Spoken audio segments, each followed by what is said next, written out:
Bonjour Camille. Allô, mon beau Carl. Un invité aujourd'hui en or. Je sais. Ouais. On est vraiment, Je pense qu'on est content. Hein? Vraiment content Ouais, qu'il soit content. là. Ouais. Mais juste avant... Épisode présenté par La Natura Casa. Oui. Donc, à la recherche d'un produit qui aide à purifier la peau et diminuer les imperfections générales, la lotion tonique version améliorée est une approche avec ça, plus luxueuse et complète. Donc, c'est vraiment un produit qui a des propriétés pour les peaux grasses et acnéiques. Acnéique. C'est fabriqué avec des ingrédients de haute qualité comme l'aloès, de l'eau d'amamélis, de l'eau de lavande, du vinaigre de cidre de pomme, de la protéine de soie et plus encore. Et c'est quoi les fonctions exactement du tonique? Est-ce que tu le sais? Ben moi, pour moi, ça a toutes les fonctions parce que je m'en mets tout le temps. Toute la journée. Toi, c'est juste pour te rafraîchir. Moi, j'adore me rafraîchir. J'ai toujours chaud. Et le soir, avant de dormir, tout juste avant que je ferme mes yeux, c'est sûr que je me mets du tonique dans la face. Et je tiens à dire aussi que la Natura Casa offre un tonique à tous nos invités qui viennent ici en studio. Oui, donc notre invité d'aujourd'hui va repartir avec son propre tonique. Oh oui. Et dans le fond, les fonctions de ce produit-là, c'est les bienfaits du visage. Ça diminue les breakouts, illumine le teint, apaise les rougeurs, nourrit le visage, atténue les cernes et produit du collagène et de l'élastine. C'est pour ça que j'ai un glow incroyable. Regardez-moi la face. Est-ce que tu savais que tu pouvais t'en mettre sous les aisselles? Ah!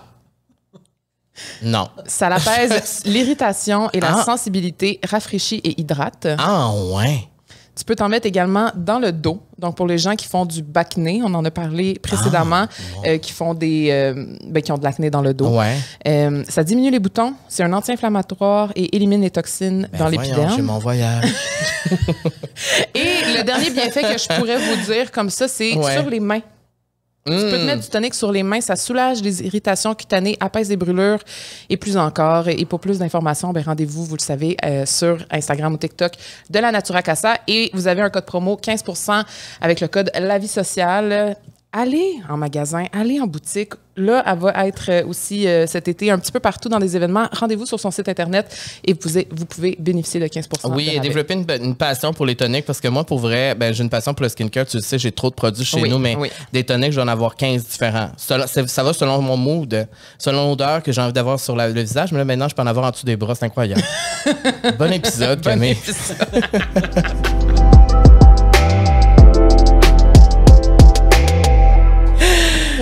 Wow, je m'attendais pas à ce que tu me dirais que je pourrais mettre du tonique en dessous des bras aujourd'hui. C'est incroyable. On apprend. C'est incroyable. Et tout ça devant notre invité qui... je devrais dire... J'en reviens pas que tu sois là, Joël Legendre. Bonjour. Ben, allô? Là, faut Moi, le je viens dire. d'apprendre qu'on pouvait se mettre du tonique. Ah, tu l'as appris aussi?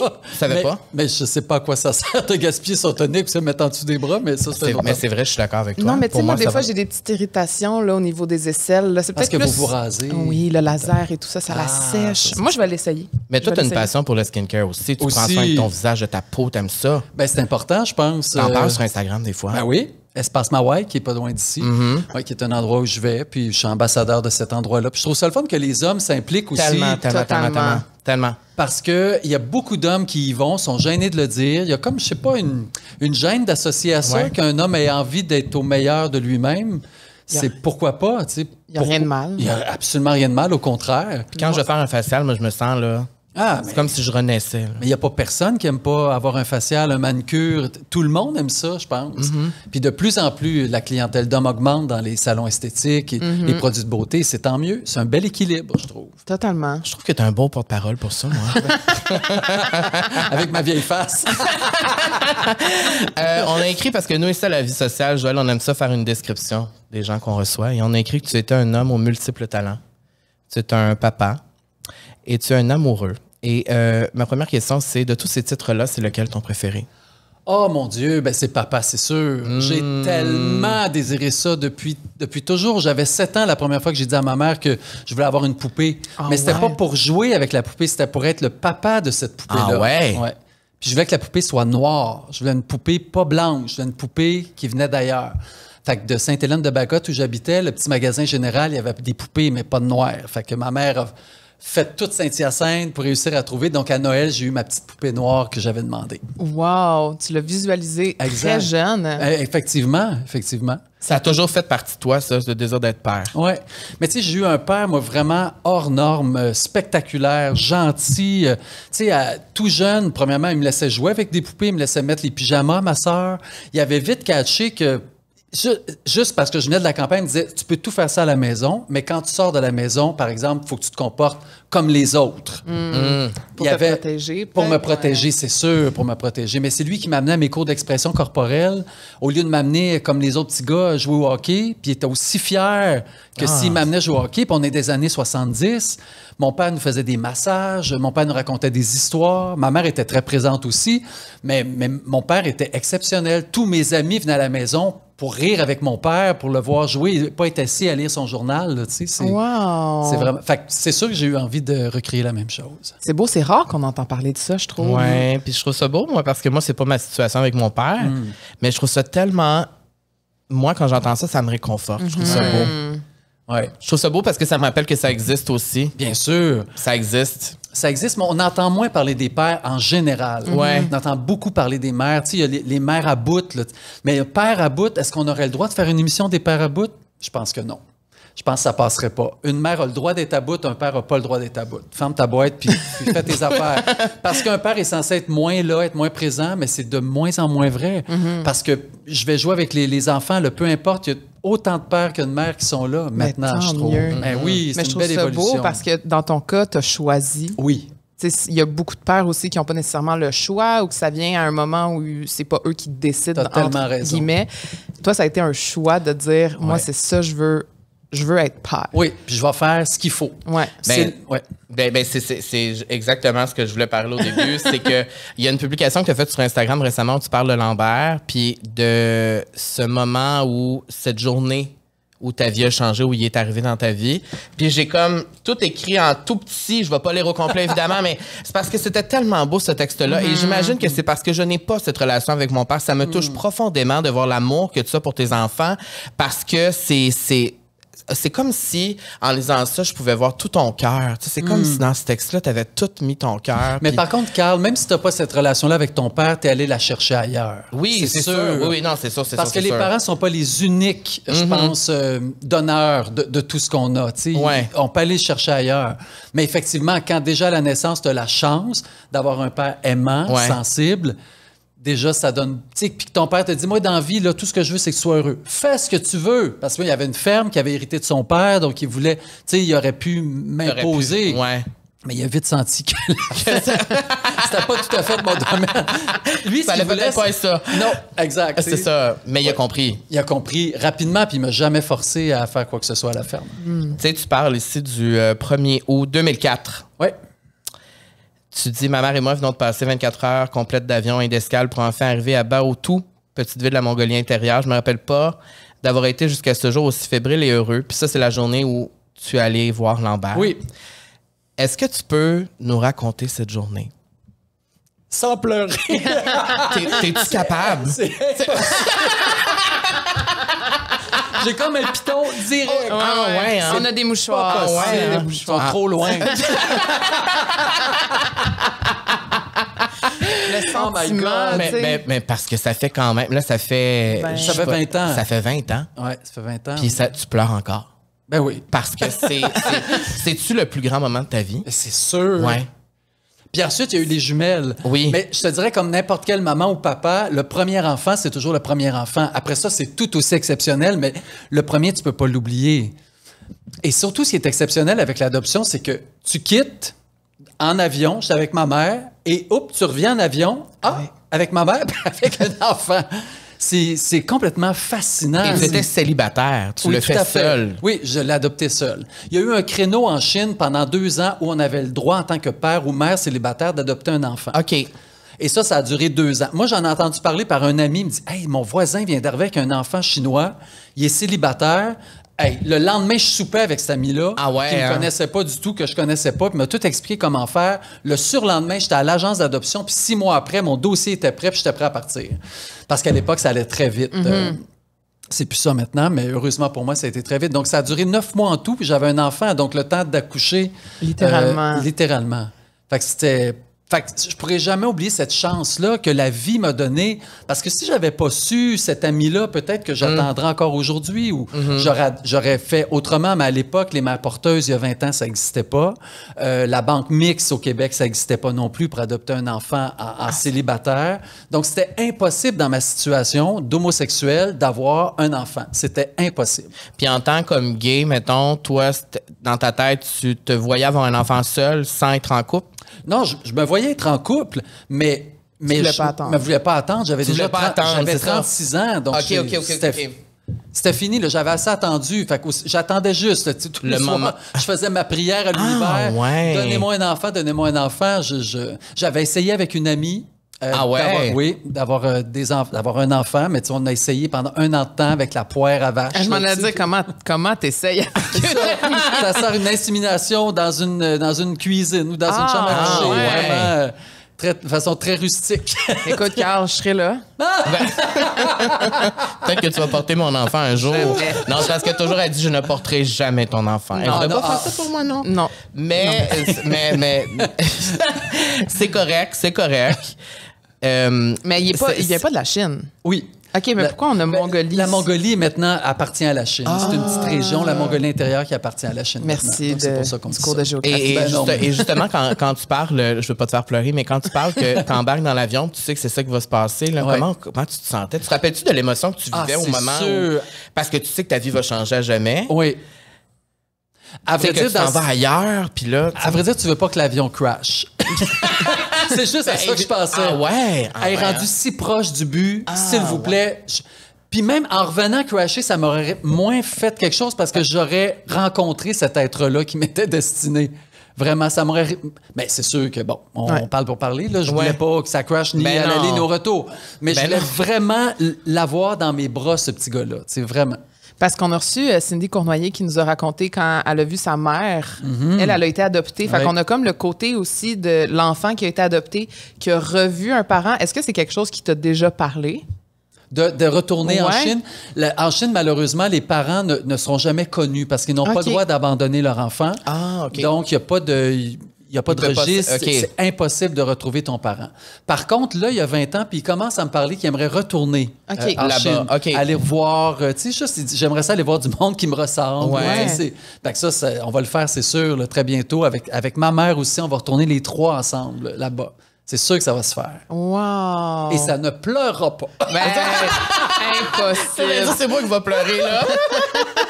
Non, mais c'est juste que c'est juste que c'est tellement beau, je trouve. Votre relation aujourd'hui, ça ressemble à quoi, toi et Lambert? Oh my God, c'est une relation... ma mère dit, ce gars-là, c'est ton body. Je trouve que c'est la meilleure expression. Lambert, tu vois, ça faisait comme 1 semaine, je l'avais pas vu. Il a dit, papa, je m'ennuie. Puis on est allé lunch ensemble. Tu sais, il avait envie de... Parce que là, il a 21 ans. Oui, c'est ça, là. Mais c'est un petit gars qui reste beaucoup, beaucoup proche. Tu sais, il sort pas bien du quartier. Probablement à cause de l'adoption. Tu sais, il y a des séquelles, c'est sûr. Même s'il est tout petit, il garde des séquelles de ça. Puis moi, mon rôle de père, c'est de le pousser. J'ai toujours poussé. Vas-y faire du vélo. Vas-y te promener. Vas-y faire des cours. Fait que là, je dis, là, Lambert, bientôt, il faut que tu sortes de la maison. Ça me tente pas. Non. Mais il y a 21 ans, là, j'ai dit, tant que tu es à l'université, il n'y a pas de problème. Mais l'université, dans 2 ans, ça va être fini. Fait que je le prépare. Faut que tu ailles dans un appartement. Faut que tu partes. C'est ça mon rôle avec lui. Parce qu'il est très, très, très, très, très aimant. Il est colleux. Je t'aime à tous les jours. C'est vraiment un petit gars. C'est extraordinaire. C'est quoi ses passions?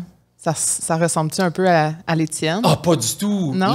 Ah non, il est au HEC, il est en finance, il est champion de mathématiques, tout ce que je n'étais pas. Et c'est parfait comme ça. C'est parfait comme ça. Pour vrai, je voudrais pas qu'il soit dans le métier que je fais. Je suis content pour lui. C'est un métier de rejet. C'est un métier difficile, je trouve, le métier qu'on a choisi. Alors, s'il peut s'éviter ça, c'est parfait. Donc, de toute façon, il a déjà touché un petit peu grâce à toi, grâce à ta famille puis à ton vécu. Fait en tout temps, il va pouvoir être là si jamais... Exact. Il est membre de l'Union des artistes. C'est vrai? Ah oui? Je l'ai mis quand même rapidement. Wow. Carl, il a eu son badge il y a 2 mois. C'est vrai, finalement. Ouais. Mais il a fait bien de figuration à l'Opéra de Montréal. Ben, c'est ça, Lambert, il a passé avant moi, ça veut dire. C'est ça qui est arrivé. C'est ça, ouais. Il a tout volé tes crédits. Lambert a tout pris mes crédits. Lambert. Non, mais c'est beau. Puis mon autre question, c'est est-ce que au départ, parce qu'au départ, tu voulais des enfants, est-ce que tu en voulais plusieurs au départ ou l'idée d'avoir d'autres enfants est venue par la suite? C'est venu par la suite parce que pour vrai, un enfant, moi, j'étais comblé. OK. Tu sais, je savais que je pourrais pas en avoir une tribu, là, tu sais, quand c'était tellement difficile, l'adoption, c'est dur aussi. Mais quand Junior est arrivé dans ma vie, lui, son désir aussi d'être père était très fort. OK. Puis rapidement, avec Lambert, sa bande C, là, sont devenus les meilleurs potes. Puis rapidement, il l'a appelé papa aussi. Tu sais, il avait besoin de ça. Puis moi, je trouve ça le fun parce que Junior est quand même pas mal plus jeune que moi. Donc, je dis, ben, si je quitte, il va avoir comme 20 années de plus avec un papa aussi. Je trouvais ça extraordinaire, tu sais, pour sa pérennité à lui. Je trouvais ça vraiment extraordinaire qu'il y ait un père le plus longtemps possible dans sa vie. Donc, avec Junior est arrivée l'idée d'adopter un autre enfant. Mais là, on a refait le même processus et c'était complètement éliminé. C'était impossible. Comme gay, tu peux pas adopter nulle part à l'international. Ça a toujours été comme ça. Oh my God. Donc, moi, j'ai menti. Pour la première fois? Ben oui, la première fois. C'est ça. C'est obligé de mentir, ouais. Ah ouais? Et est-ce que c'est pour ça que tu es allé avec ta mère? Est-ce que ta mère t'a aidé dans ce processus-là, dans le fond? Elle m'a aidé. Non, pour vrai, ma mère, je voulais qu'elle vienne avec moi pour changer des couches. J'avais aucune idée comment faire. C'est ça. C'est le gros... c'est ce que je lui ai dit. Je t'amène. Puis ma mère est nounou dans la vie, c'est ce qu'elle fait. Donc, il faut vraiment que tu viennes, tu vas m'aider. Je serais vraiment mal pris de changer une couche, tu sais. Je veux un enfant, mais j'ai pas de pratique. Alors, c'était un peu plus que ça aussi. Mais bref, qu'on vive ça ensemble, pour moi, c'était extraordinaire. C'est elle qui s'est occupée de lui aussi longtemps après... l'arrivée ici. Et là, avec Junior, ben, c'était difficile. Vous n'avez pas adopté, dans le fond. Fait que là, t'as aucune... Exact. Là, on est allé en banque mixte. On est allé assister à des réunions. Banque mixte, ben, c'est au Québec, c'est extraordinaire. Là, comme gay, tu peux adopter. Comme couple, comme célibataire, tout est ouvert. Mais on nous a dit que l'enfant, on était une famille d'accueil d'abord. Donc, pendant les 2 premières années. Alors, la mère ou le père qui ont des difficultés, qui décident de se prendre en main et de retrouver leur enfant, c'est super bien fait parce qu'ils peuvent le faire. Ils ont 2 ans pour le faire. Mais là, moi, je me voyais très mal avoir une sœur à Lambert. Puis après 1 an et demi, dire « Ah, t'as plus de sœur, elle retourne. » Fait que ça, c'était impossible. Donc, vite, on a écarté cette possibilité-là. Et c'est là qu'est venue une amie qui jasait avec Junior, qui a dit, ben moi, je vais te le porter, ton enfant, ça me dérange pas pantoute. J'en reviens pas. Alors, voilà. Mais elle voulait le porter. Donc, les ovules viennent des États-Unis. C'est pas les siennes. C'est pas les siennes. OK. Puis ça, c'est correct aussi, tu sais. Un petit détachement aussi. Un petit détachement, probablement. Mais elle avait déjà des enfants, elle n'en voulait pas d'autres. Elle faisait vraiment par amour pour Junior. Ouais. Wow. Fait que c'est super. Fait que ça a comme réglé le problème. Ça a réglé le problème. Puis en plus, on en a eu 2. Ça, c'était pas prévu, ça. Ben non, c'était pas prévu. La seule chose que la mère porteuse nous avait demandé, c'est que je veux pas avoir de jumeaux. Je veux pas porter de jumeaux, ni de jumelles. Il paraît que c'est trop... C'est dur, c'est compliqué. Puis aussi, il y a une insécurité par rapport à ça, même pour la mère, même pour les enfants qui sont dans le ventre. C'est pas toujours safe. Alors, c'est tout ce qu'elle nous avait demandé. Alors, qu'est-ce qu'on a fait quand l'infirmière nous a dit « Ah, ben il y a 2 cœurs. » Les 2, on a regardé. La mère était là, puis elle a dit « C'est correct. » On a vraiment eu peur. Elle m'a dit « Correct, je vais les porter. » Puis ça a super bien été. Ça a été extraordinaire. Un vrai conte de fées, ça aussi, pour vrai. Ben, je suis contente. Ah oui, fait que là, on a notre belle famille.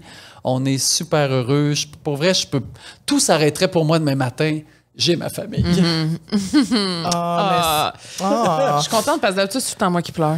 C'est vrai, là, c'est Joël qui va pleurer tout le long. Ouais, mais en plus, non, je pleure juste quand on parle de mes enfants. Après ça, il y a rien qui me fait pleurer. Mais moi, c'est quand on parle de mon chien, fait que c'est correct. Ben, tu vois, c'est ça. C'est ton enfant. C'est ça, c'est comme c'est ton enfant. Mais ça a rapport avec ça, justement, parce que moi, je sens que... Moi, une des raisons pourquoi je t'aime beaucoup, c'est que je sens que ton cœur est toujours ouvert.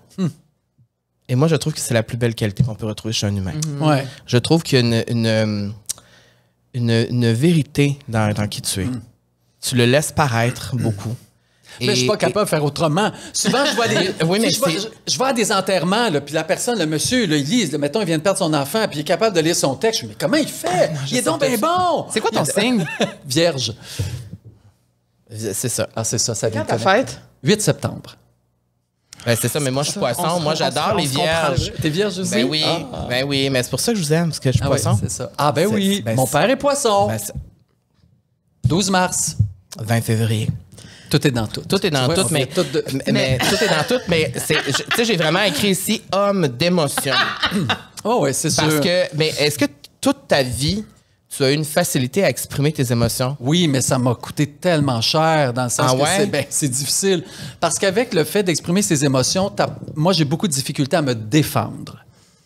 C'est que tu peux pas avoir un cœur ouvert et être capable de te défendre. On dirait que c'est deux choses qui sont... Fait que dans la cour d'école, c'était difficile pour moi. Fait que je broyais. Plus je broyais, plus c'était plus difficile. J'étais pas capable de me défendre. Fait que j'arrivais à la maison, mon père dit ah ouais, vas-y.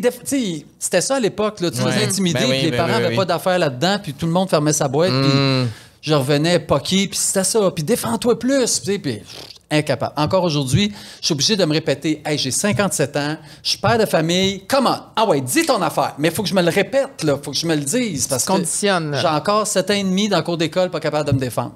Alors, c'est l'ombre à cette lumière d'avoir le cœur ouvert, mais je peux pas faire autrement. Je suis pas capable de me retenir. Ça fait juste sortir. Ça fait juste sortir. Fait que, tant pis, c'est ça. Ceux que ça énerve, changer de poste, puis sinon, que ce que je fasse, c'est ça. C'est comme ça que je suis.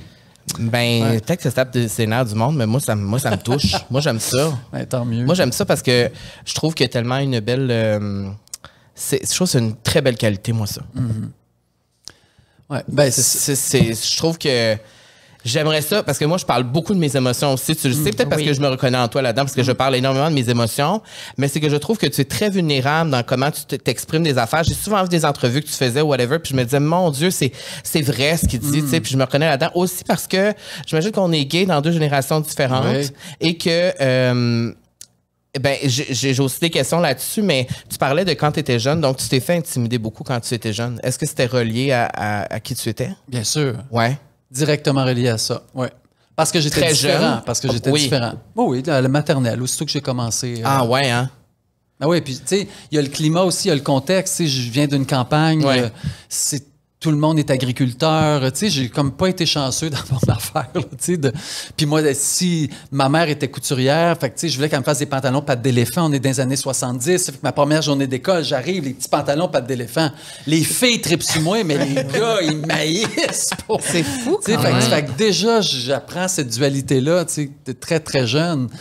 Mais ce qui est super, c'est que tu sais, c'est pas facile. Même encore aujourd'hui, c'est pas facile d'être différent. Que ce soit homosexuel, que ton poids soit différent d'un autre. Peu importe, c'est pas plus facile. Et j'ai tellement conditionné mon fils parce qu'il lui aussi est différent, il est asiatique. Donc, j'arrêtais pas de le niaiser, mon chin tuck. Tu sais, j'arrêtais pas pour que, rendu à l'école, si quelqu'un lui dit... Mais pour vrai, ça a beaucoup évolué parce que rendu à l'école, il n'y a pas personne qui l'a jamais traité de chin tuck ou quoi que ce soit. Parce que c'est rendu tolérance zéro dans les écoles. Et pour vrai, ça marche, la tolérance zéro. Ouais. Ah, ça marche, là. Une fois, paf, les 2 parents, on est convoqués, on discute, parfait, merci, bonsoir, that's it. Si l'enfant le refait, out. Ça, là, c'est l'évolution. I wish que ça aurait été de même quand j'étais jeune. Qu'est-ce que tu penses? Mais oui, c'est ça. Mais c'est grâce à vous aussi, là. C'est grâce à ceux avant, ceux d'aujourd'hui, que c'est comme ça, tu sais. Bon, merci. C'est grâce à nous. Merci. Non, mais c'est vrai. Mais ça évolue, mais tout évolue. Tu sais, c'est drôle, c'était le défilé de la fierté il n'y a pas longtemps, puis quelqu'un me demandait, mais pourquoi faire ça, le défilé de la fierté? J'ai dit, mais c'est juste pour reconnaître tous ceux qui ont été là avant nous, et qui ont fait qu'aujourd'hui, on peut faire un défilé de la fierté, puis sans penser de se faire gonner par personne ou se faire martyriser. Donc, moi, je dis toujours que ça existe encore parce qu'il y en a encore qui meurent aujourd'hui à cause qu'ils sont gays partout dans le monde. Alors, il faut prendre notre voix pour exprimer pour eux, à leur place, tu sais. Mais j'ai le privilège d'être né au Québec, sinon j'aurais pas d'enfants. J'aurais pas d'enfants. Si j'étais né en Iran, j'aurais pas d'enfants. C'est fou, pareil, juste à cause d'une condition. Ou alors, je serais marié, je serais pas heureux, mais j'aurais mes enfants. Tu sais, c'est pas une vie non plus. Ouais. C'est ça, c'est fou. Mais quel bonheur on a d'être au Canada puis au Québec. C'est tellement ouvert. Puis les cicatrices de cette intimidation-là, est-ce que tu en as encore aujourd'hui? Toujours. Toute ta vie, tu en as eu? Oui. Comme quoi, par exemple? Je suis... même avec des jeunes enfants, mettons, les filles invitent des amis à la maison. S'il y a des jeunes garçons, j'ai peur qu'ils me garochent. Ouais. Des fois, je me mets à rire, ah non, j'ai ri trop, c'était trop exubérant. Le petit gars va dire, hey, tapette, ça reste. Fait que je suis toujours en train de m'analyser pour savoir des réflexes, comment je marche, tu sais, parce que tout a été rebâti. En tout cas, ma génération en moi plus, là, tu sais, moi, je ne pourrais pas me mettre de vernis ses ongles. J'aurais ben trop peur de me faire bâcher à cause de ça. Ah ouais, hein? Ah non, on dirait que je suis plus capable d'en prendre, du bâchage. Ouais. Fait que c'est toujours neutre. T-shirt blanc, je veux pas, parlez pas de mon habillement, parlez pas de moi, parlez pas de rien. Je veux juste faire ma business, faire mon métier, faire ma vie de famille, puis être heureux. C'est juste ça que je veux. Puis est-ce que des fois, tu as l'impression que ça t'empêche de t'exprimer pour de vrai? Probablement. Mais je le fais ailleurs. Je le fais dans mes mises en scène. Je le fais. Je suis capable de m'exprimer. Ce que je mettrais sur mon corps, dans mes vêtements, je le fais mettre à d'autres sur scène. Fait que pour moi, ça me libère. C'est une belle façon de le passer. Mais à un moment donné aussi, on choisit nos combats, tu sais, puis comme on parlait, j'ai de la difficulté à me défendre, fait que je fais pas rien pour être Virgo, attaqué. Hein? People pleaser. Ah ouais. People pleaser, puis on veut pas décevoir, on veut pas déplaire, puis oui, c'est vraiment difficile. Moi, quand quelqu'un, c'est arrivé rarement, là, heureusement, si quelqu'un me dit de quoi, je bug. Ouais. C'est ça. Souvent, c'est parce que depuis qu'on travaille ensemble beaucoup plus, on est exposés ensemble et tout ça, puis elle ne comprenait pas au début que les gens commentaient du négatif sur nos affaires. Dieu. Mais moi, ça fait 15 ans que je fais ça, puis ça fait partie de ma vie quotidienne. Tu le prends comment, toi, maintenant? Ça te passe comme ça? Ou c'est sûr que ça serait de mentir de dire que je m'en fous complètement. OK. Parce que je sais que si j'étais pas gay, je vivrais pas ça. Ouais. Ça fait partie de ça, mais c'est juste qu'on m'a tellement tout dit. Ouais, ma voix est pas correcte, mon poids est pas correct, comment je m'habille, c'est pas correct, le vernis, c'est pas correct. Il y a rien correct. Exact. Fait que tu sais, à un moment donné, c'est comme... Mais elle ne comprenait pas. Au début, elle disait, voyons donc, mais là, ça n'a pas de bon sens. Elle devenait un peu fâchée. C'est comme, là, je vais te défendre. J'ai pas besoin qu'on me défende nécessairement. C'est juste, ça fait partie, mais c'est ça la réalité quand même d'être gay en 2023. Ça reste que c'est pas nécessairement facile à tous les jours, même ici au Québec. Fait qu'imagine. Qu'est-ce qui a changé à l'époque? Oui, c'est ça, c'est une bonne question, ça. Qu'est-ce qui a changé dans la communauté ou dans la façon... Aujourd'hui, on s'affirme beaucoup plus. Pour vrai, il n'y a presque plus rien de caché. Tu peux le faire devant tout le monde, puis c'est pas grave. Ouais. Alors que moi, à mon époque, tout est caché, beaucoup, beaucoup. Très, très caché. À quel âge t'as su que tu pouvais... Quand je suis entré à l'option théâtre, à vrai dire. Okay. J'avais 17 ans. Et j'avais été 5 ans pensionnaire au secondaire. Encore là aussi, c'était vraiment rough and tough. Quand je suis arrivé à l'option théâtre, oh my God, des extraterrestres comme moi. J'ai retrouvé tous, on était tous ensemble, pareil, avec la même exubérance, le même désir, la même joie de vivre. Il y a quelque chose qui accompagne aussi le fait d'être gay, je pense. C'est pas stéréotypé, mais il y a quand même une joie de vivre qui est présente. Il y a une résilience qui est présente parce que t'as pas tous les êtres humains qui ont besoin de faire un coming out un jour à leurs parents. Fait que ça crée une confiance aussi. C'est toute une dualité. Autant que le petit gars qui a peur, autant que je suis capable d'aller cogner à la porte du ministre pour dire « Hey, ça se peut pas que 2 gars puissent pas avoir d'enfants avec ovo par insémination artificielle alors qu'un couple le peut. » Donc, je suis capable, quand vient le temps de le faire, de le faire, puis d'autres fois, je prends mon trou. Fait que c'est ça l'être humain aussi. C'est ce qui fait la beauté de l'être humain. L'équilibre. Ouais. Puis est-ce que le théâtre... le théâtre, c'est ta première passion? Oui, tout à fait. Alors, quand tu es arrivé avec toutes ces personnes-là, parce que je me reconnais là-dedans, parce que aussi, quand je suis arrivé à Sainte-Hyacinthe, enfin... Moi, ça a comme été, je peux respirer enfin. C'est comme, on dirait que c'était toutes les plus belles soirées de ma vie, toutes les plus belles journées de ma vie. C'est comme, on a tellement bandé rapidement. Tout le monde était, enfin, il y a des gens comme moi. Puis le théâtre, je peux dire que ça a sauvé ma vie, là, tu sais. Même si c'est plus ça que je fais aujourd'hui, ça reste qu'au fond de moi, dans mon cœur, il y a toujours une place. Fait que toi, de faire de la mise en scène aujourd'hui, tout ça, là, c'est sûr que ça te comble vraiment.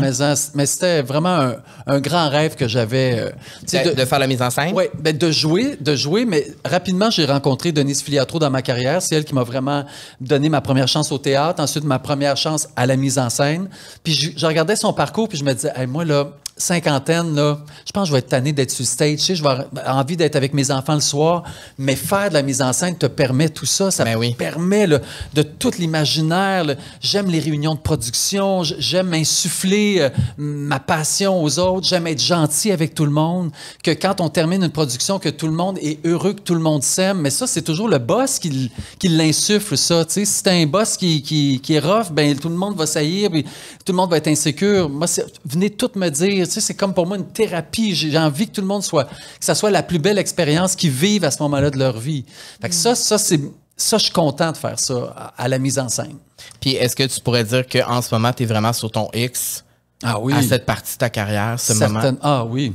Même t'es heureux, t'es comblé. On m'a demandé de jouer dans une série, Le Temps des Framboises. J'avais pas joué depuis je sais pas combien d'années. Vous êtes sûr? Vous n'avez pas passé d'audition?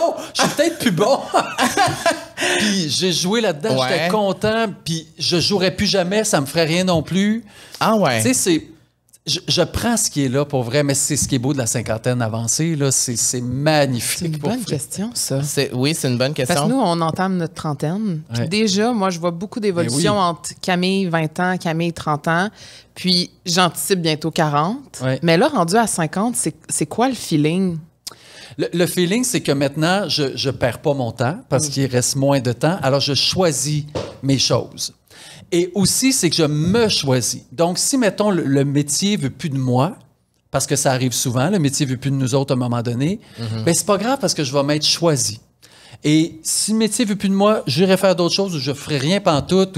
Fait que c'est aussi une constatation que il y a encore beaucoup, beaucoup de vent. Puis tout ce qui est derrière, bien, je fais la paix avec ça, où je vois que je réglerai, tantôt on parlait des blessures, je les réglerai peut-être pas jamais, mais c'est pas grave. Je continue pareil à consulter, je vois mon psy de temps en temps, tu sais, je veux régler ça, mais surtout focusser sur le présent et l'avenir. Qu'est-ce que je veux laisser à mes enfants? Qu'est-ce que je veux faire avec mes enfants? Qu'est-ce que j'ai pas fait? Si je mourrais demain matin, à 30 ans, tu te poses pas cette question-là. Non, à 57, des fois, tu commences à te la poser. Hey, mais... Parce qu'il y a des amis autour de moi qui commencent à avoir des petits bobos, il y a même quelques amis qui sont décédés. Fait que ça... Oh mon Dieu, OK, c'est pas éternel, mon affaire. Alors ça, c'est aussi un beau sentiment de savoir qu'on n'est pas éternel. Donc, de prendre soin... Oui, mais en même temps, prendre soin de soi. Je me suis mis à faire du jogging. Mon père faisait du jogging pendant la pandémie. J'ai dit, hey, je vais faire comme mon père faisait. Parce qu'il avait une santé mentale fragile, moi aussi. Puis j'ai commencé à faire du jogging comme mon père. Oh my God, ça t'aide. Ça m'aide, c'est le fun. Puis je veux pas courir le marathon. Pas de défi, j'en ai trop de défis. Hey, que tu fais combien? Je sais pas. Je fais mon 5 km. Quand je suis tanné, je fais 3 km. Quand ça me tente pas, j'en fais pas. Je suis tanné de la pression de toujours performer. J'ai eu ça depuis que je suis tout petit. Il n'y a plus de performance. Ça aussi, ça fait du bien. Ouais, hein? Comme un genre de... Parce que moi, depuis que je suis arrivé dans la trentaine, il y a comme un laisser-aller sur plusieurs choses. Puis c'est tellement libérateur. Mais c'est clair. Puis tout le monde me dit, ouais, mais attends que tu sois dans la quarantaine, attends que tu sois dans la cinquantaine, ça va être encore mieux. Oui, non, il faut vivre la décennie qu'on vit. Là, oui. Mais la trentaine, moi, c'est une décennie extraordinaire. Je suis devenu papa. Donc, tu sais, la trentaine, il y a encore moyen de réaliser tes rêves. Tu sais, il y a tout est là. Quarantaine, c'est une stabilité qui s'installe. Puis la cinquantaine, c'est, oh, là, je profite de tous les efforts que j'ai fait. Puis il y a des choses que je veux pas refaire, tu sais, que je referais plus à 50 ans. Tu sais, si, mettons, faire des petites affaires qui me tentent pas, je l'ai fait quand j'avais 20 ans, 30 ans, 40 ans, un petit peu moins, 50 ans. Non, là, c'est sûr. Là, tu sais, je serais plus recherchiste pour Claire Lamarche. Non. Tu sais, ça, je fais ça? Je l'ai fait parce que moi, en sortant de l'école, je voulais tout faire, mais pas être serveur. Je veux tout faire de mon métier. Fait que j'ai un ami qui était recherchiste, qui m'avait dit, ça te tente-tu? Certainement, tout pour gagner ma vie, payer mon loyer, sans être obligé de faire autre chose. Des fois, j'aurais été mieux de faire autre chose, mais j'ai quand même... Mais recherchiste de Claire Lamarche, c'est super. Mais non, c'est iconique, ça. À la maison, c'était hot au bout. J'étais content, j'apprenais. Puis après ça, j'ai fait de la recherche pour d'autres émissions. Ça, on doit le dire, c'était avant les réseaux sociaux. Là, on dirait, il n'y avait pas de Facebook, Instagram, Twitter, TikTok. Ça devait être difficile faire ce job-là. C'était des appels puis des cognages de porte. Exactement. Beaucoup par les réseaux sociaux, par la vie sociale. C'était beaucoup ça aussi. On connaissait quelqu'un qui connaissait quelqu'un qui était végétarien. Oh, OK. Là, tu allais le rencontrer. Tu sais, c'était vraiment ça. C'était de bouche à oreille. C'était vraiment ça. J'ai envie d'y aller avec la question bonheur. Oui. Présentée par Matelas Bonheur, notre autre commanditaire. Oui. J'adore Matelas Bonheur. Oui. Ah ouais? Pour vrai. Il y en a un sur Saint-Hubert. Mais écoute, tu vas partir d'ici avec une petite belle carte cadeau. C'est vrai, mais pour vrai, j'ai tout acheté mes matelas. Ah ouais? Elle va être contente d'entendre ça. On te salue, même pas ça pour faire une plug. Quand ça fit. Mais quand ça fit, ça fit. Avoue que tu dors bien. Ben oui, je dors bien. Bon, parfait. Oui, parce qu'on est allé tourner des petites capsules que vous allez voir bientôt justement chez Matelas Bonheur et je teste tous les lits. OK. Et tabarnouche, ça fait du bien. Oui. On a failli s'endormir. Donc, quoi manger avant d'aller dormir pour favoriser notre sommeil? On dit qu'il y a certains aliments... En fait, il faut prioriser les aliments qui sont riches en mélatonine, qui est l'hormone du sommeil, tels que des bananes. Ça, moi, j'avais aucune idée qu'il y avait moi, j'aurais cru le contraire. Manger une banane, j'ai pensé que ça m'aurait... sucre un peu, là. Puis ma mère disait, mange pas de banane, tu vas faire des rêves. Mais c'est bon faire des rêves. Non, mais des mauvais rêves. Des mauvais. Mais là, tu vois, une banane. Banane, cerise, dinde, noix et produits laitiers. On dit yogourt, lait, fromage léger. Puis évidemment, si vous voulez plus de trucs pour améliorer votre sommeil, rendez-vous sur les réseaux sociaux de Matelas Bonheur. Il va peut-être, possiblement, avoir nos capsules déjà en ligne ou en tout cas, ça s'en vient. Vous allez avoir plein de trucs et si vous voulez un petit code promo, on vous dit tout le temps, là, la vie sociale vous donne 5% de rabais, surtout. Ma question pour toi. Oui. Parce que là, on aimerait que tu nous partages ta sagesse. En fait, tu nous la partages depuis tantôt. Et en tant que Virgo, je sais qu'on est des people pleasers. Puis des fois, on se perd un peu à travers le regard des autres. C'est vrai. Moi, je veux savoir, parce qu'une de mes plus belles qualités, je pense que tu l'as aussi, quand on traverse une grosse épreuve, comment on fait pour avoir une résilience? Comment tu trouves la résilience? On va chercher de l'aide. Il n'y a pas d'autre réponse à ça. Il y a des gens qualifiés pour nous aider. Quand on a une épreuve, quand arrive n'importe quoi dans la vie, la seule façon de s'en sortir, c'est d'aller chercher de l'aide. Parce que tout seul, c'est impossible. Tout seul, tu t'enfermes en boule dans le coin du sous-sol le plus noir possible et tu peux rester là pendant des décennies. Alors que si tu vas chercher de l'aide, la lumière va finir par revenir. Mais c'est un travail. C'est dur à l'affronter, ces démons, affronter ces blessures, affronter ces noirceurs. Mais ils ont autant besoin de lumière, les noirceurs, que la lumière a besoin de lumière. Donc, il faut en prendre soin aussi de nos noirceurs, de nos ombres, aller les apprivoiser. Les apprivoiser. Puis souvent, tout seul, c'est dur, alors que s'il y a quelqu'un de qualifié qui est juste capable de te renvoyer la balle, tranquillement, pas vite, on peut y arriver. Puis il y a tellement de façons de s'en sortir maintenant. Est-ce que tu trouves que tu es plus résilient aujourd'hui?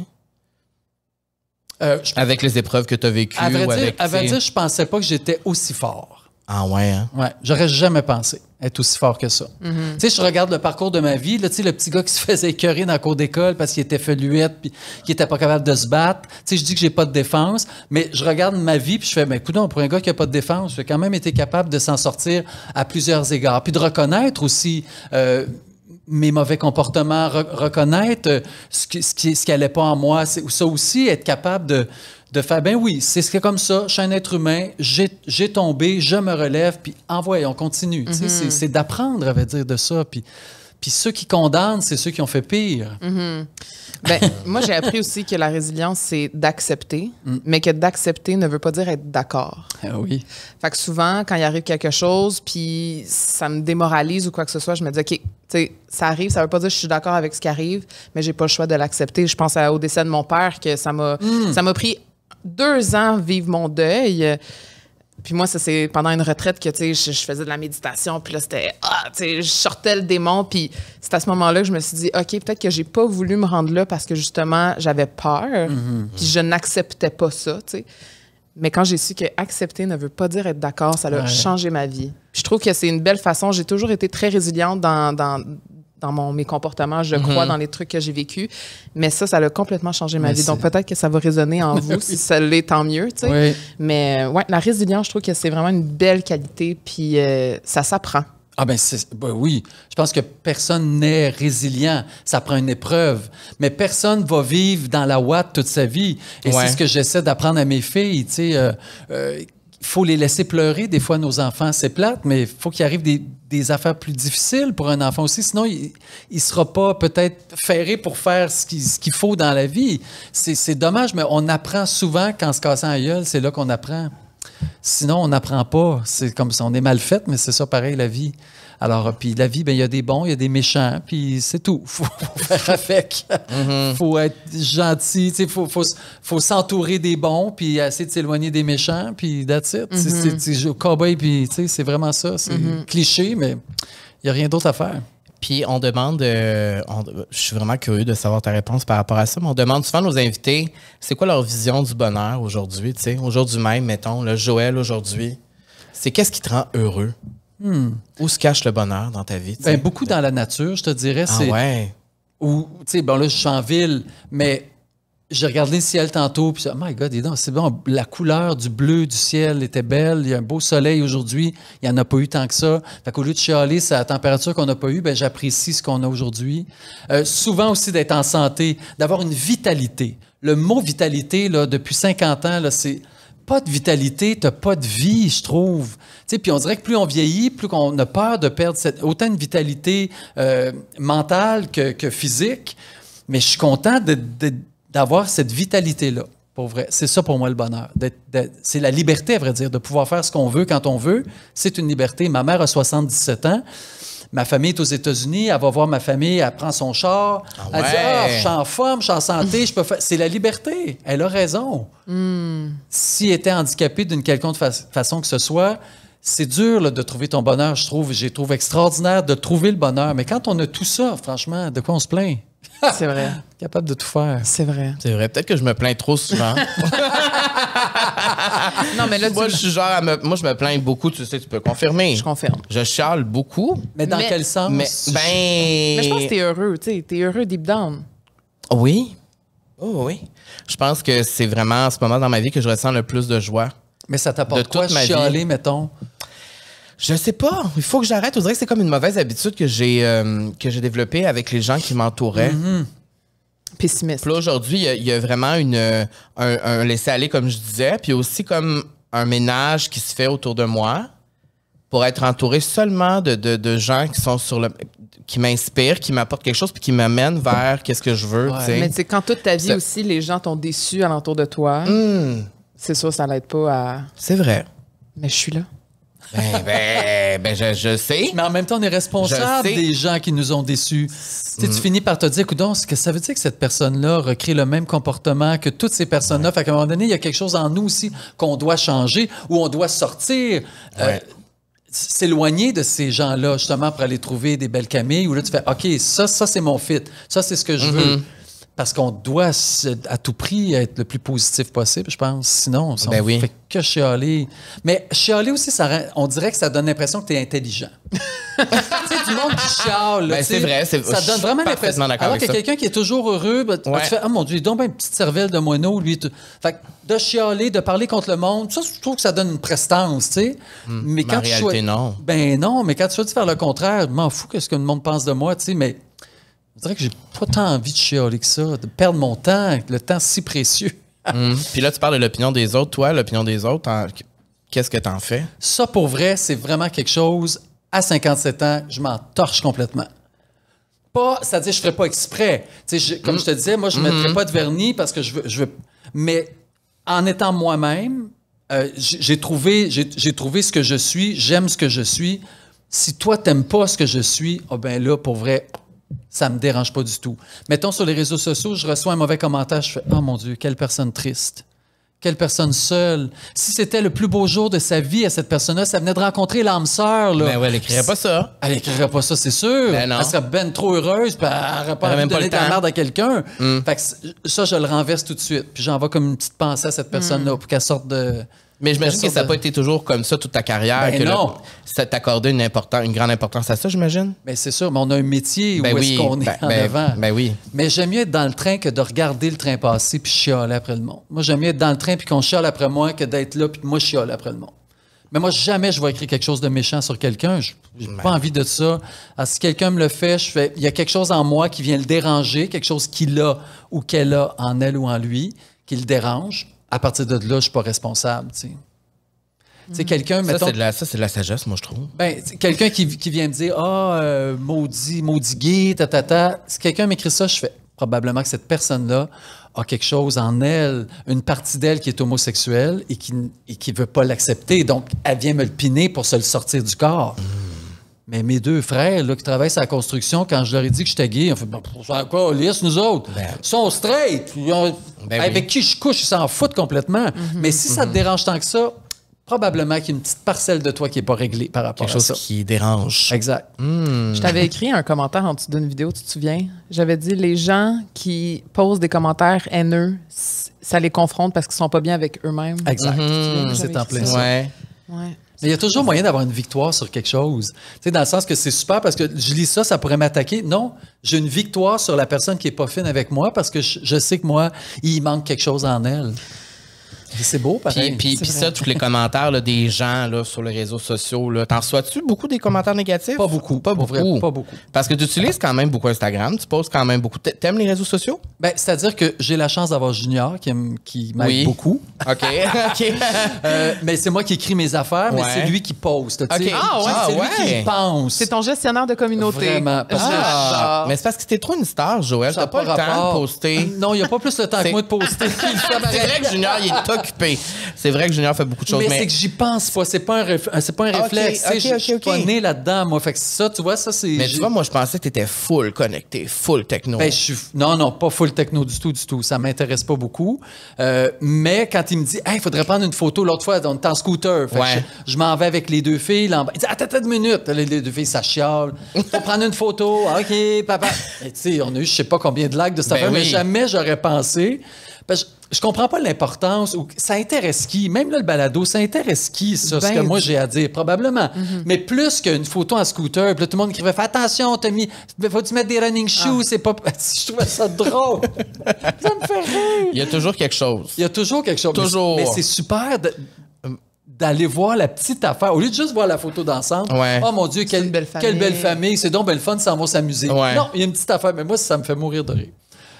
Le monde, ils se mêlent pas de leurs affaires. Ah non, mais c'est sûr. Mais en même temps, on expose nos affaires. Oui. Ça va avec. Ben oui. Ouais. Moi, justement, parce que tu dis, ça intéresse qui? Tu sais, quand tu poses de quoi ça intéresse qui, ça rapporte, pourquoi moi je mettrais ça? Mais tu sais, moi, je dirais que, mettons, toi, ce que tu poses, moi, ça m'inspire beaucoup. Puis je suis sûr que ça l'inspire beaucoup d'hommes gays à montrer que c'est possible d'avoir une famille, puis de vivre une vie normale, puis d'être heureux.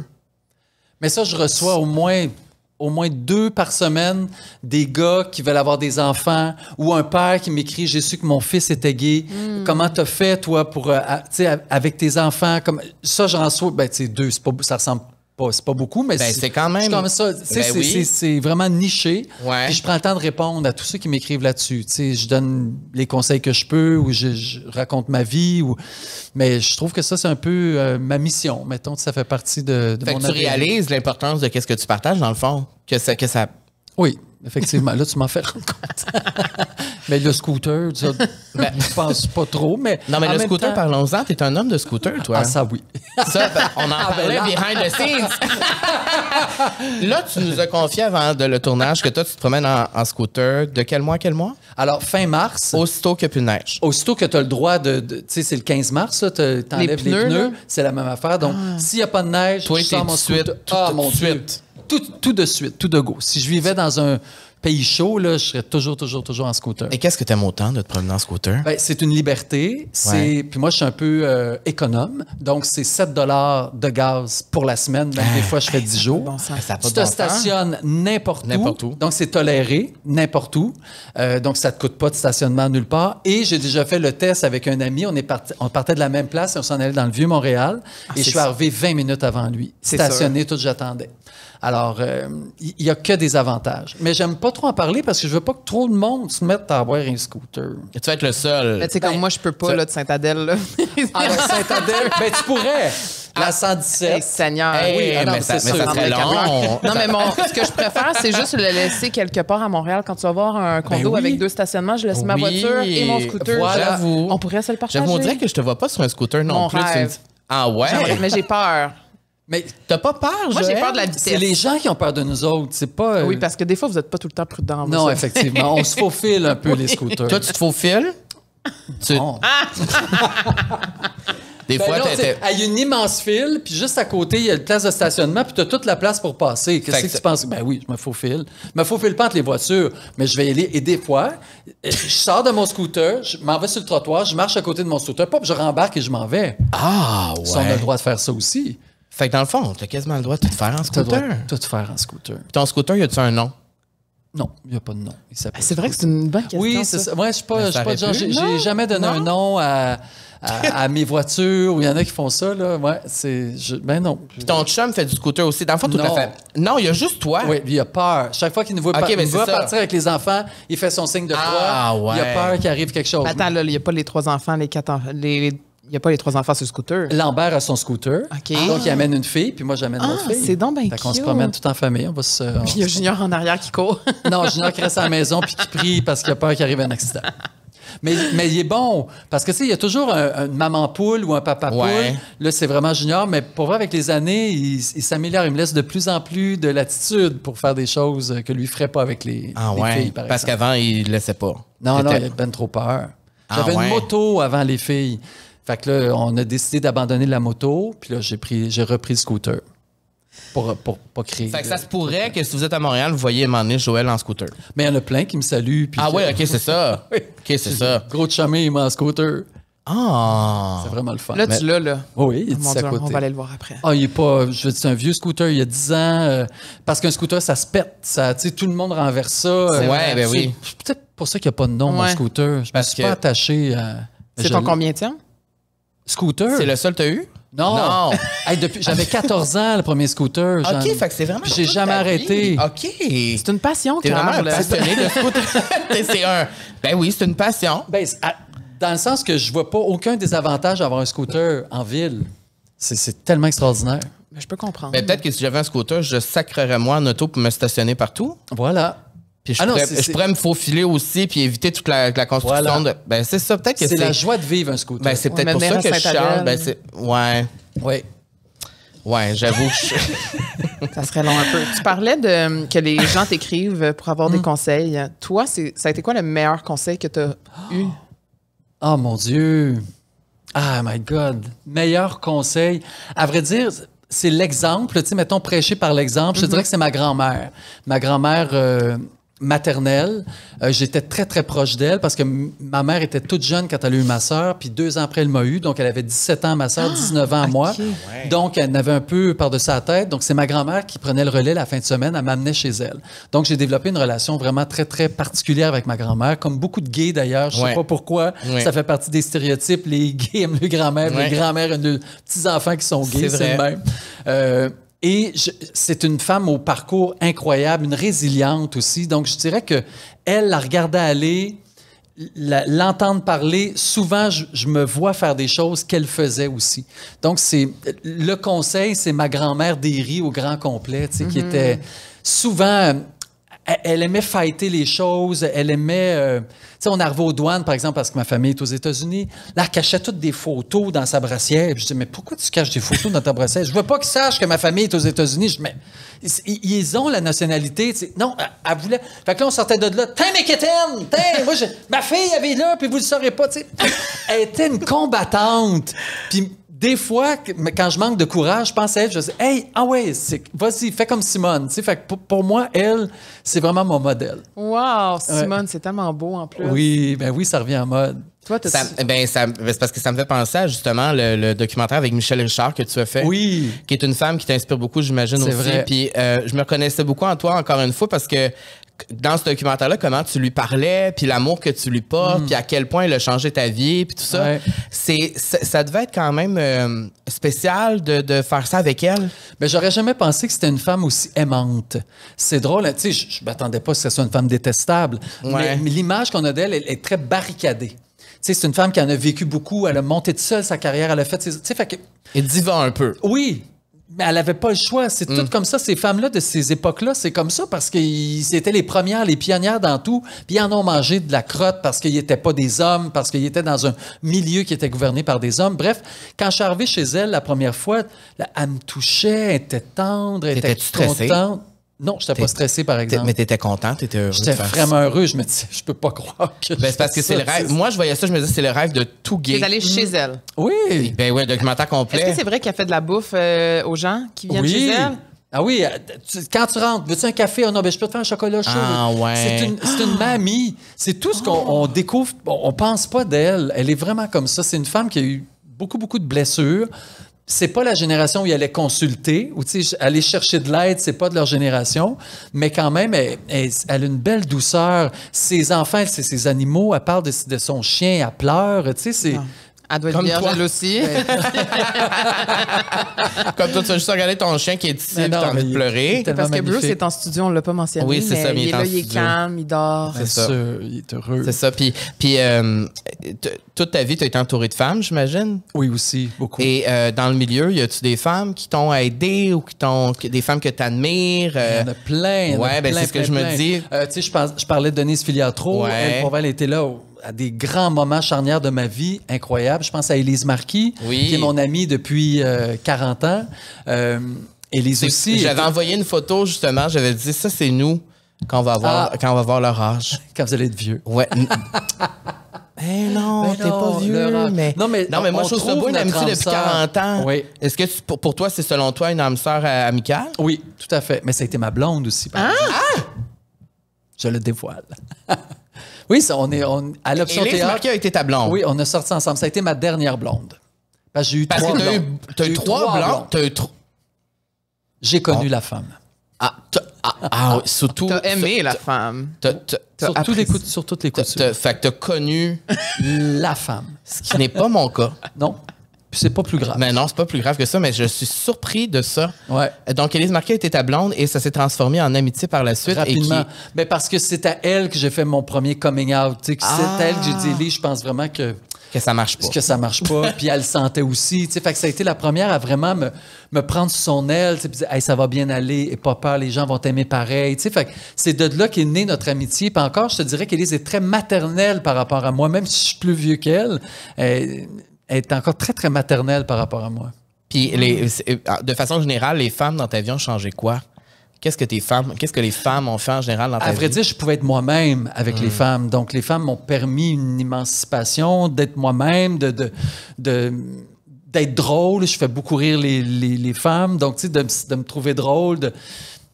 Puis je suis mais en vieillissant, les hommes aussi, ça me fait plus rien, mais j'ai été longtemps où je rêvais d'avoir un professeur féminin plus que d'un professeur masculin. Tu sais, je savais que je serais meilleur avec une femme. Maintenant, c'est assez... c'est réglé, ça. Je pense que je peux avoir un gars à diriger ou me faire diriger par un homme. Pour vrai, ça me dérange plus. Ah, ben c'est bon, parce que ça veut dire que je vais peut-être arriver à ça à un moment donné. Parce que je me rappelle dans ma vingtaine... Tu as peur des hommes qui sont plus autoritaires. Oui. Moi, je me rappelais au début de ma vingtaine, quand j'ai commencé à faire de la télé, là, juste Call TV, c'est un bon exemple, c'est juste des hommes ou presque, les réalisateurs là-bas, puis j'avais peur. Ouais. Il y avait comme une... Je me disais, ben là, c'est des hommes, c'est sûr, je vais pas être bon, je pourrais pas être moi-même, je vais être pogné. Ils vont me juger. Oui, puis j'avais de la misère à m'exprimer vraiment sur comment je me sentais, ce que je voulais, comment j'étais. Puis aujourd'hui, ça se transforme vraiment beaucoup. Il y a comme une amélioration qui se passe, mais j'ai toujours eu plus une facilité avec les femmes. C'est pour ça que je te pose cette question-là, parce qu'avec les femmes, comme tu l'as dit, je peux être 100% moi-même. Exact. C'est comme si je me sens complètement accueillie dans qui je suis pour de vrai. Puis la femme ne se sent pas menacée par le gay parce qu'elle sait qu'il va pas essayer de la croiser ou la pogner d'un coin. Ou, tu sais, fait qu'il y a comme... Il y a quelque chose qui est naturel, tout à fait. Puis j'ai envie de te poser la question. Oui. Toi, tu sais, Camille, c'est une fagag. Tu sais, c'est quoi une fagag? Ben oui, je sais quoi une fagag. Camille... C'est moi qui ai inventé le mot des années 40. OK, c'est ça. C'est toi qui as inventé le mot. C'est toi l'inventeur du mot.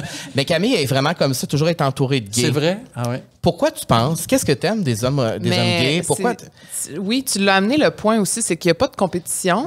Puis moi, souvent, quand j'ai eu des amies femmes, je me sentais souvent en compétition, mais souvent... J'étais pas celle qui gagnait, là, mettons. Ouais. Là, j'étais tout le temps comparée à mes amis. Mes amis étaient plus petites, plus minces, plus ci, plus ça. Ils pognaient, tu sais.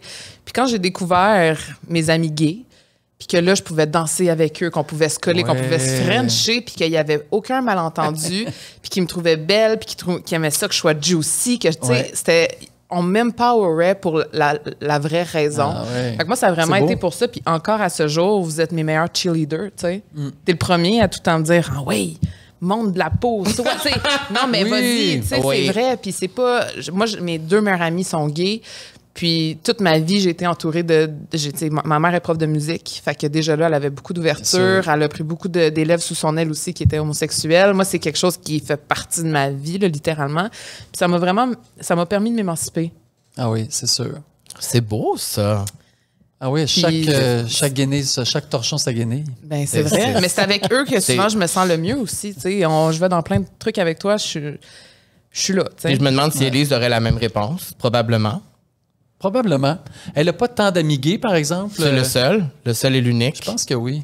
Ben, complet avec ça. Ça veut dire. C'est tout. Ben, exactement. J'y offre tout ce qu'elle a besoin. Puis j'ai envie de te poser une autre question sur Élise parce que, bon, t'es là. Votre amitié, bon, ça fait 40 ans? Mm-hmm. En 40 ans, vous êtes-vous déjà chicanés? Jamais. Jamais? Jamais. Même pas un moment où vous n'êtes pas parlé pendant un certain moment? Jamais. C'est quoi son signe à elle? Elle est cancer. Alors, tu sais, c'est... Bon fit. Oui, c'est vraiment un bon fit. Puis, mais pour vrai, les deux, on n'aime pas beaucoup la chicane, on n'aime pas beaucoup ça, la dispute. Alors, quand elle a eu son enfant, puis que moi j'ai eu le mien, on les a eus en même temps, on s'est vite rendu compte qu'on n'élevait pas nos enfants de la même façon. OK. Alors, juste, on s'est mis à parler de vaccins, et là, on sentait que les deux n'étaient pas du tout sur la même fréquence. Alors, on a dit, hey, on arrête de parler de ça, on élève nos enfants chacun comme on veut, on n'en reparle plus jamais. Puis, on a élevé nos enfants, ça fait 20 ans de ça, on ne s'est jamais questionné, toi comme... On fait chacun nos affaires, mais on se rejoint sur plein d'autres choses. Mais c'est ça aussi la vie. Souvent, tu demandes à un amoureux, une amoureuse de représenter tout. C'est impossible. Ce qu'il ne représente pas, va le chercher ailleurs. C'est tout. Fait que je discutais pas de la façon d'élever mon enfant avec Élie. Je discutais avec d'autres personnes, puis c'était parfait. Elle a fait la même chose aussi. Puis aujourd'hui, nos deux enfants sont équilibrés, sont beaux, sont fins. Ils savent ce qu'ils veulent faire dans la vie. On avait chacun notre façon de faire, et en rapport avec l'enfant qu'on avait aussi. C'est tellement en plus propre à soi aussi, la façon dont on veut. Oui. Ça dépend de tellement de contexte, de circonstances. Là, on aurait pu se chicaner. Mais tu vois, on l'a évité, puis c'est parfait. C'est inspirant. Oui. J'ai hâte de savoir ce qu'on va se dire un sur l'autre. Plus tard? Ouais. Ben, je sais pas. Probablement la même chose que vous vous dites aujourd'hui. Ben oui, on s'aime.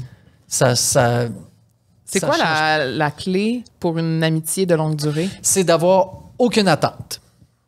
Merci. Okay. Donc, la personne ne t'appelle pas pendant 3 mois, elle te rappelle, c'est pas « Ouais, tu m'as pas appelé pendant... » Aucune attente.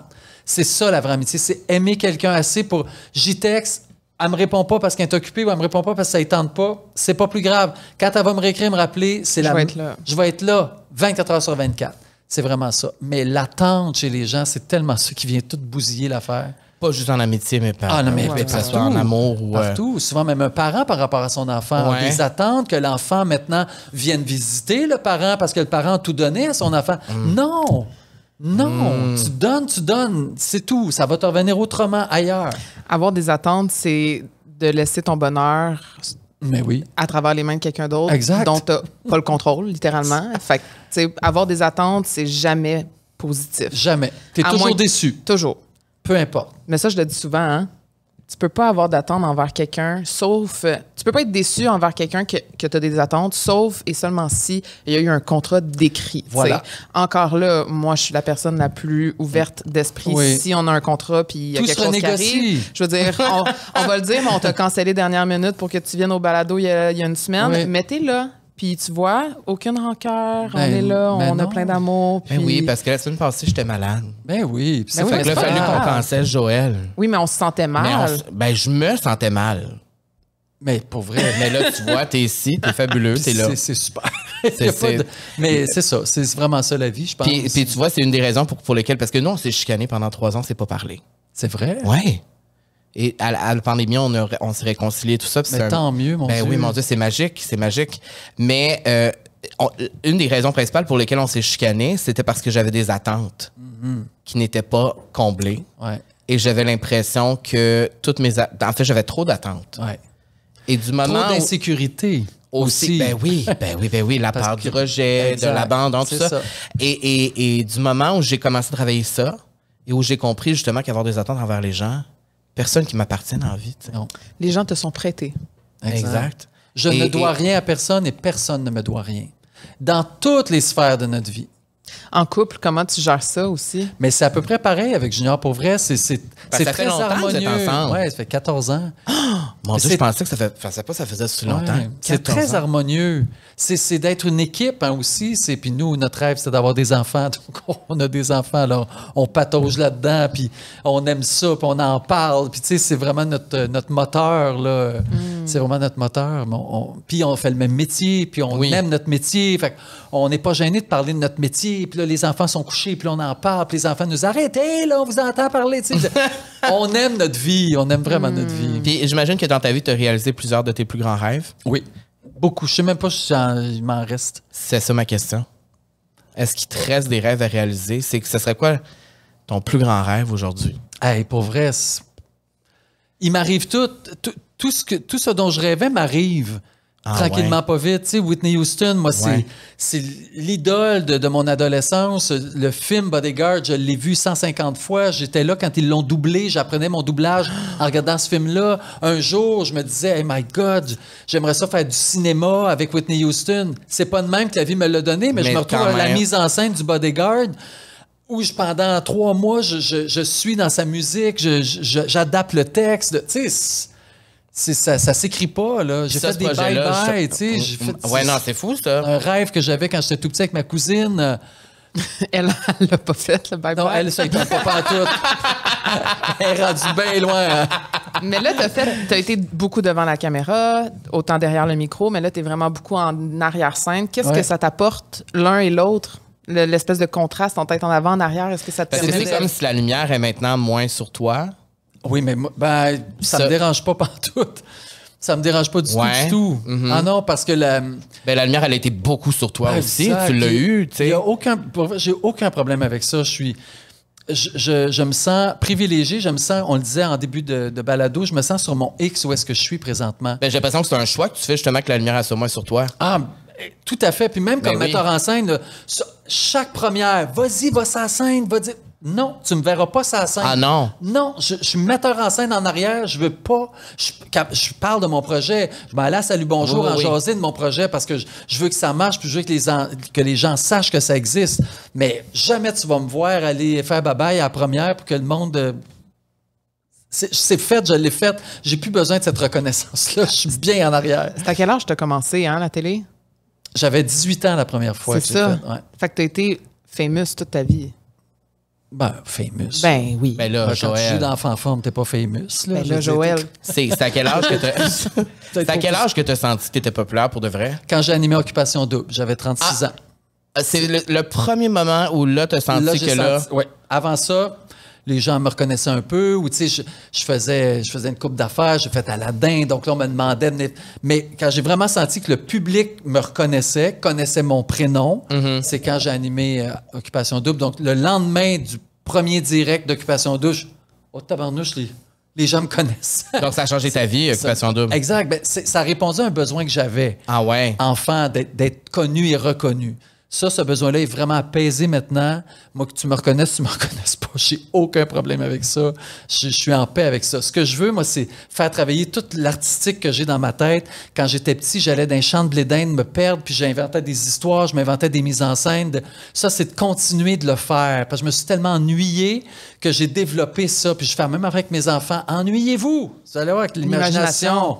Va venir. Donc là, c'est l'imaginaire que j'ai depuis ce temps-là, que là, je suis payé pour déployer ça. Je trouve ça extraordinaire. Puis justement, le Bodyguard, c'est fabuleux, ça. Ah oui, c'est magnifique. Surtout que tu tripes sur Whitney Houston. Ah oui, puis le projet fonctionne, là. Oui. Ben là, vous allez partir en tournée. Exact, et c'est à 50 000 billets vendus. Ça n'a pas de bon sens. Nous, on a écrit, vous avez franchi le cap des 100 000 billets vendus. C'est 50 000. Mais pourquoi il était marqué 100 000?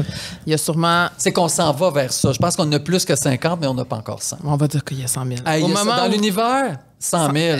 Non, mais si t'écoutes la balado dans un an, 100 000. C'est sûr, ça va être 100 000. C'est sûr, ça va être 100 000. Mais on a plusieurs dates. Oui, puis là, on a écrit justement que le spectacle va prendre la route Trois-Rivières, Gatineau et l'espace. Vous allez revenir à Montréal par la suite. Ouais. Au départ, est-ce que c'était le plan de s'en aller ailleurs pour le faire? Non, pas tant que ça. OK, c'est ça. Et finalement, à cause que c'est du succès, là, ça peut... Exact. Mais c'est parce que je pense que tout le monde est touché par Whitney Houston à la base. Tout le monde connaît son histoire un peu. Puis la musique de Whitney Houston nous rejoint tous et toutes, tu sais. Oui, puis aussi, on a trouvé la bonne Whitney Houston. Oui. Jennifer Lee Dupuis, qui est une jeune fille qui travaille sur la construction, qui fait le même travail que ma sœur, à vrai dire. Donc, comment vous l'avez trouvée? Ben, c'est elle, à vrai dire, une de ses amies est venue auditionner, puis elle m'a envoyé un message, là, puis elle me dit si jamais il est tard, si j'avais pas trouvé quelqu'un. Puis quand j'ai vu le visage, mon Dieu, il me semble qu'elle ressemble à Whitney Houston, elle. Puis là, elle a chanté a cappella I Will Always Love You. Je l'écoutais, là, genre sur Instagram, là, tu sais, puis Messenger. Puis là, pardon, que c'est ça? Elle sort d'où, elle? En mémo vocal? Oui! Ben, voyons donc. Puis là, je l'ai rencontrée, puis quand je l'ai vu arriver, je suis oh my God, un bel en plus. Puis je dis, est-ce que tu danses? Elle a dit, un petit peu. Elle s'est mise à danser. Je dis, voyons, que c'est ça? Fait qu'il restait juste l'acting à travailler avec elle. Puis ça, pour vrai, c'est ma job. Fait qu'on a travaillé ça ensemble en amont. Puis pour vrai, vrai, est fabuleuse. C'est le fun de voir... C'est pas moi tout seul, mais toute l'équipe, on change la vie de quelqu'un. C'était son rêve profond. Sa mère était directrice de chorale gospel. Elle chantait quand elle était petite, mais elle finit par se dire « Hey, c'est un métier qui est difficile », puis elle est allée faire autre chose. Mais là, de voir que la vie te ramène ta passion, ton rêve. Je trouve ça beau, cette histoire-là aussi, qu'elle a eu le guts quand même de t'écrire, de t'envoyer un mémo vocal, parce que souvent, on dit « Ouais, mais c'est arrivé sur un plateau d'argent », mais non, il faut provoquer les chances, tu sais. C'est fou. Puis elle l'a vraiment provoqué. Puis même après ça, ce qui est vraiment intéressant, c'est que j'ai dit, OK, je vais te rencontrer en audition. Le lendemain, elle me réécrit, puis hey, j'ai repensé à tout ça, puis j'ai pas envie d'affronter mon patron, de dire que ça se pourrait que je parte pour du... Je sais même pas si je l'ai, là, m'a dit, j'ai repensé à tout ça, puis j'annule. J'ai écrit à toute l'équipe, on vient de perdre notre Whitney Houston, c'était elle, j'étais convaincu que c'était elle. Une semaine après, elle me réécrit « Hey, tu vas penser que je suis bipolaire. Je suis vraiment... » Je dis oui, je dis non. Mais là, j'ai parlé à mon patron, puis lui, il est d'accord. Fait que auditionne-moi, puis si ça marche, tant mieux. Puis je l'ai auditionné. Je dis hey, ça marche, ça marche. Tu sais. Fait que mais c'est beau de voir. Une belle histoire. C'est vraiment une belle histoire. Et j'ai déjà entendu encore une quote. J'aime ça dire des petites quotes. C'est ça, je me rends compte aujourd'hui, mon Dieu. Ben non, mais c'est tellement inspirant. Des fois, il y a des citations qui me mettent dans la tête, puis c'était justement le succès, c'est quand l'opportunité rencontre la préparation. Voilà. Et je trouvais ça vraiment beau parce que je trouve que dans son cas, elle a eu une belle opportunité, mais elle était prête. Ah oui, elle était prête à ça. Puis elle a travaillé fort.